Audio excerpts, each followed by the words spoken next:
Howdy, howdy, howdy, y'all. Welcome back or welcome to Fort Destiny, where if you want to know the games where your money belongs, come check it out with ArmyMomStrong. Checking out Citizen Sleeper today. Came out May 5th of 2022. Thank you very much to Dragon007 for gifting it to us. I don't know anything about this game. It didn't really appeal to me, but he thought we might like it, so we're going to check it out. Actually, I hadn't seen anything on it before he sent it to us, so if it did appeal to me, it slipped through my radar. It's currently 10% off at $17.99 USD.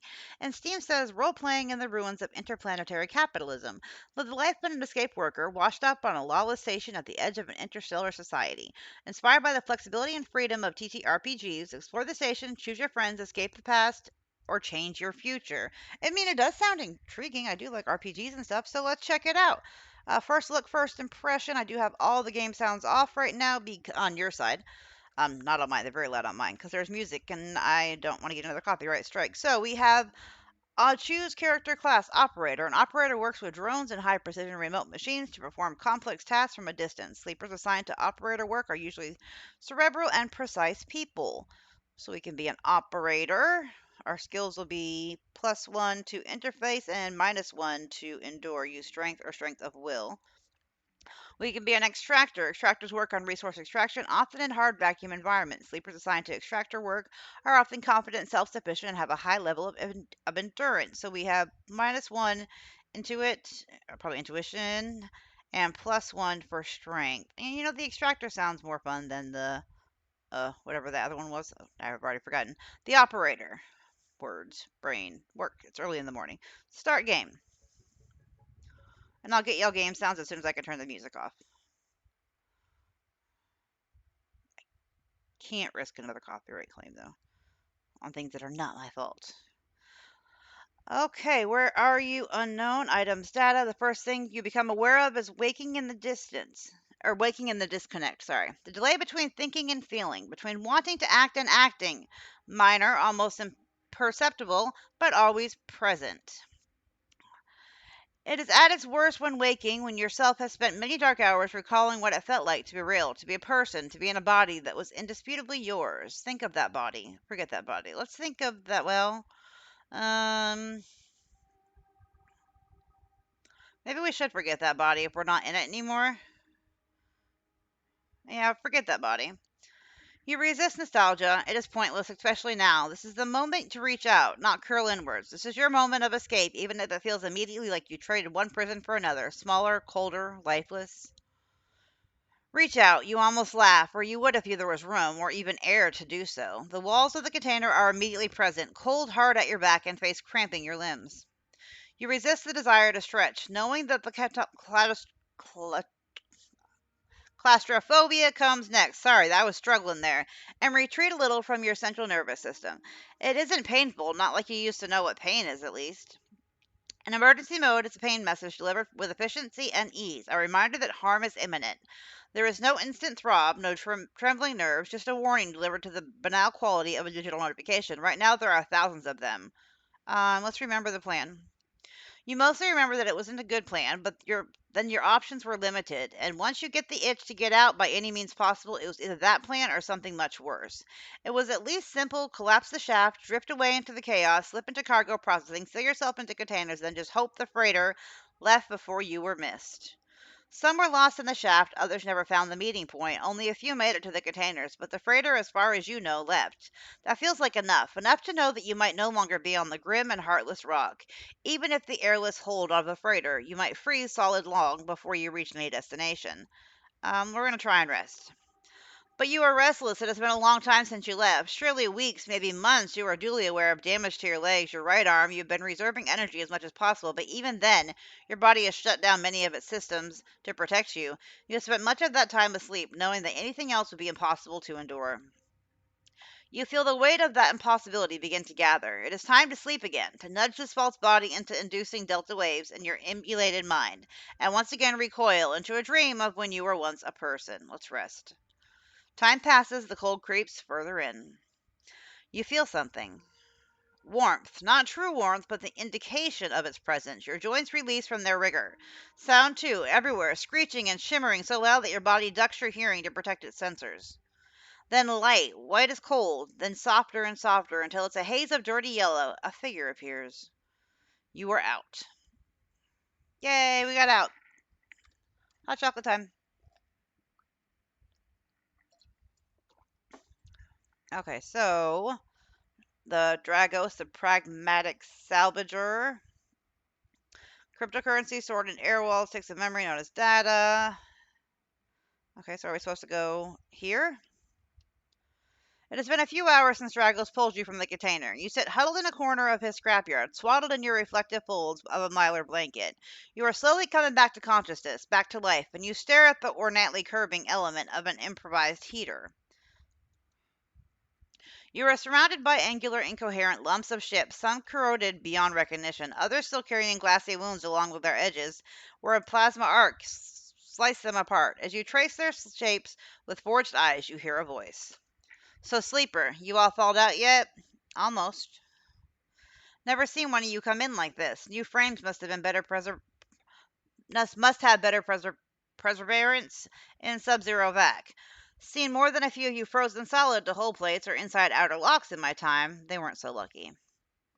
Dragos comes into focus, shrouded in makeshift tech, his headset with its glinting eyes, the mark of a drone operator.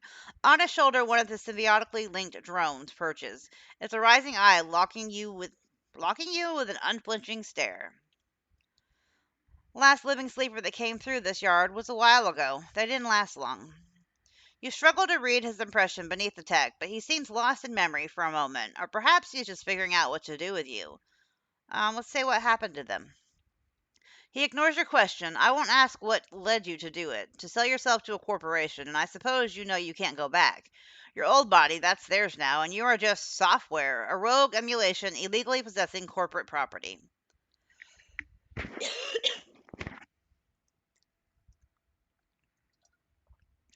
You nod along, you remember biometrically signing the forms, the cold floor on your feet as you padded on to the sleeper cells.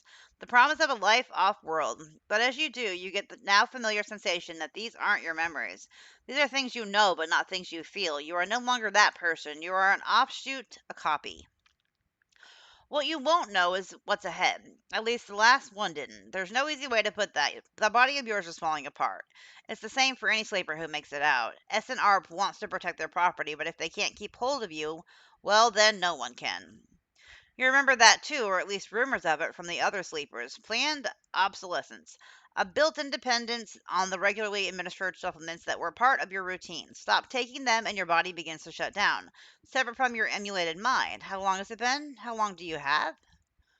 But for now, sleeper, you are one of the lucky ones. Dragos glances you up and down, up and away toward the glassy dome of the yard. The eye is the best place you could be right now. The eye? The station, you'll see soon enough. Dragos impatiently shifts his weight. Look, I've got things to be getting on with. He trails off. There's an old freight container I've been using as storage out in the stacks. We haven't been pulling in much valuable scrap these days, so you're welcome to it. Something wells up inside you. Emotion, fatigue, you shakily get to your feet and nod. All right, you head up there. You look like you need some rest. And with that, Drago stalks back to the Rex, his drone already converging in a rushing hulk. Plasma flashes silhouetting his spindly figure as he returns to work. Welcome to Erlen's Eye. Life on the Eye runs in cycles, during which you can talk to characters, explore areas of the station, and perform actions. At the end of each cycle, you need to head to your current home to rest, resting will move time forward on the station. Head to the empty container location and rest till the end of the cycle now. Select location by clicking on their icon. Okay, so we need to go to the empty container and end the cycle.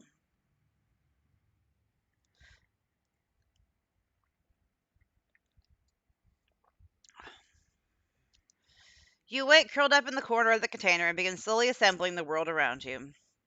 After all this time, you still find this body, the one you wake in now. Strange and disjointed, its messages readable but somehow wrong. You sit up, pulling the mylar blanket close against the cold.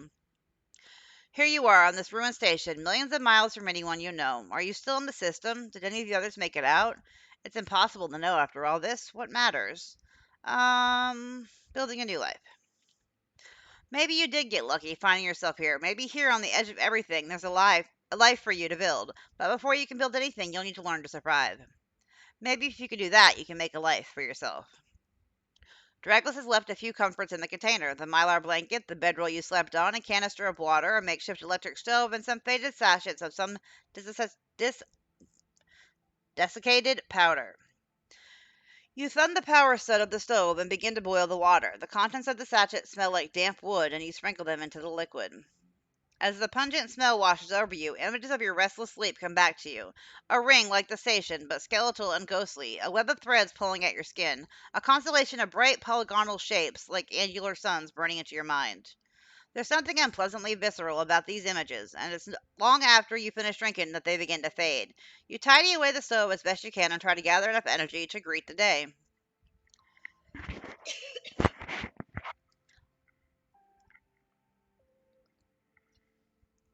Ugh, allergies.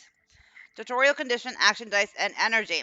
Your condition represents the current state of your artificial body. It depletes by one segment each cycle, but can also be damaged by violence, injury, or lack of food. If your condition bar empties, you will suffer a breakdown.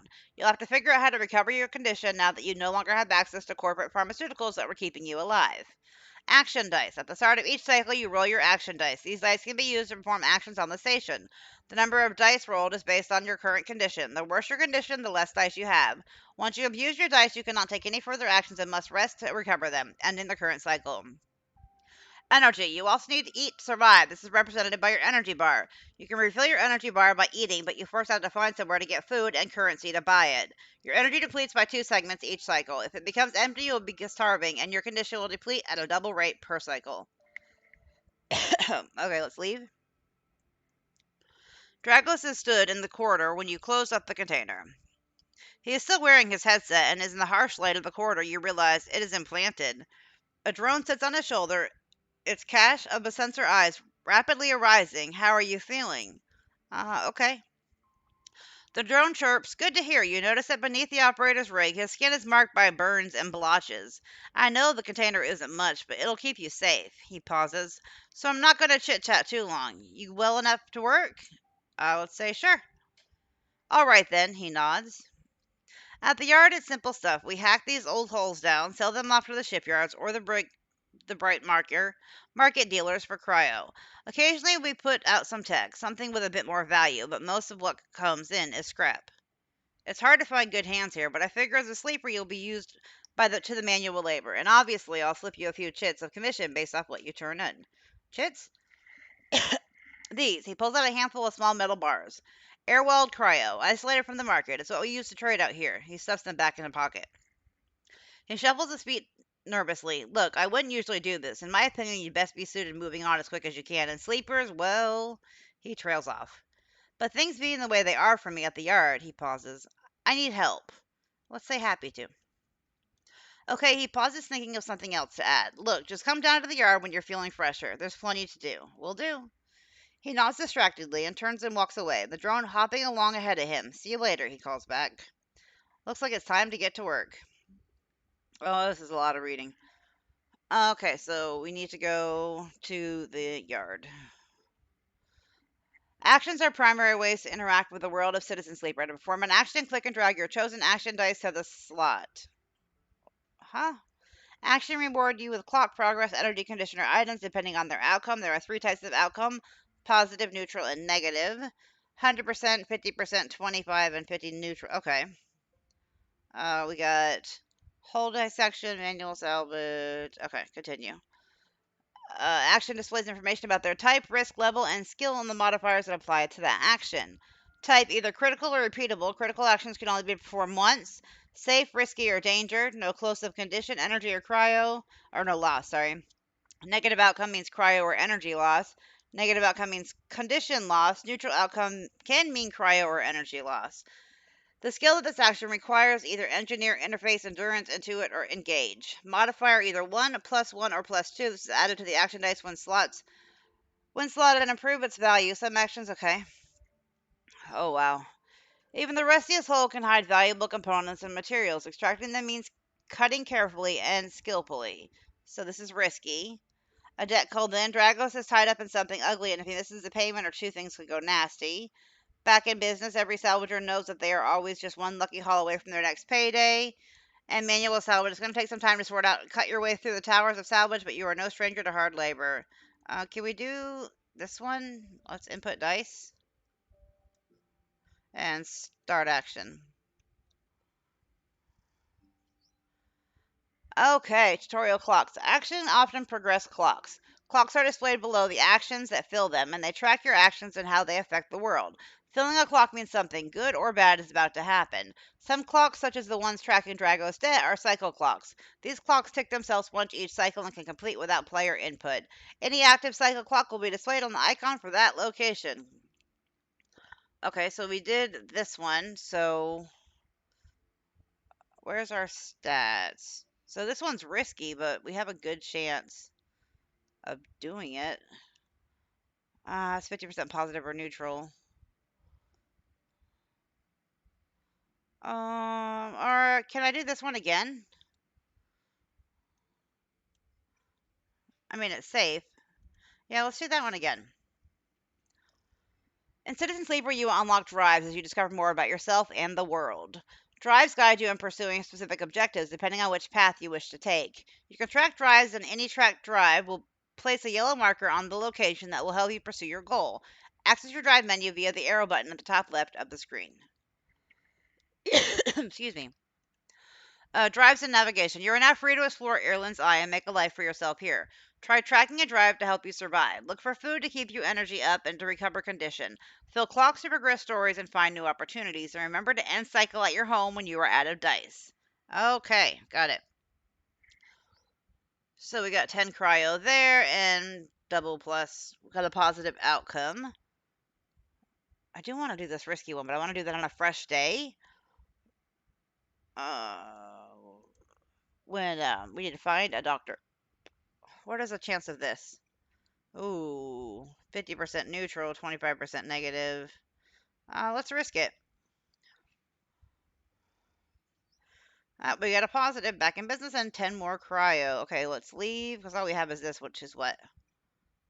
It's actually not awful. Let's try it. Neutral outcome. Okay, well, that's not all horrible. Let's leave. And let's dock C4. Where's our sleeping quarters? Empty container, shipyard. Dock B2, the rotunda, dock C4. Where is our sleeping quarters? Bright market because we're out of dice. So low end gate. Was it like abandoned dock or something like that?